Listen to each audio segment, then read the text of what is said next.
রাষ্ট্রীয় গুরুত্বপূর্ণ পদে নিয়োগ পেতে ঘুষ দেওয়ার অভিযোগে জাতীয় ক্যান্সার গবেষণা ইনস্টিটিউটের সাবেক পরিচালক শেখ গোলাম মোস্তফার বিরুদ্ধে মাঠে নেমেছে দুদক। বৃহস্পতিবার সংস্থাটির 2 সদস্যের টিম নথিপত্র জব্দে ক্যান্সার হাসপাতাল সহ বিভিন্ন জায়গায় অভিযান চালায়। দুদকের অভিযোগে বলা হয়েছে, গত জানুয়ারিতে ডাক্তার গোলাম মোস্তফা স্বাস্থ্য উপদেষ্টা হওয়ার আশায় একটি সমন্বয় গ্রুপকে 10 লাখ টাকা নগদ এবং 200 কোটি টাকার 4টি চেক দেন।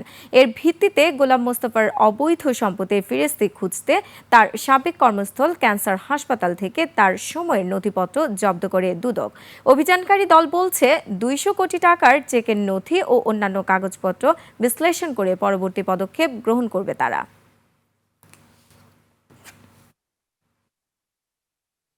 উপদেষ্টা পদ ভাগিয়ে নেওয়ার জন্য প্রায় 200 কোটি টাকার প্রায় 4টি চেক দিয়েছিলেন।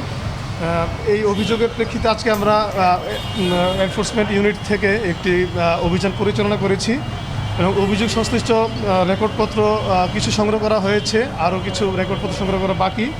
আমরা সেক্ষেত্রে সমস্ত রেকর্ডপত্র সংগ্রহ করে এবং পর্যালোচনা ও যাচাই বাছাই করে আমরা কমিশন বরাবর এনফোর্সমেন্ট প্রতিবেদন দাখিল করা হবে।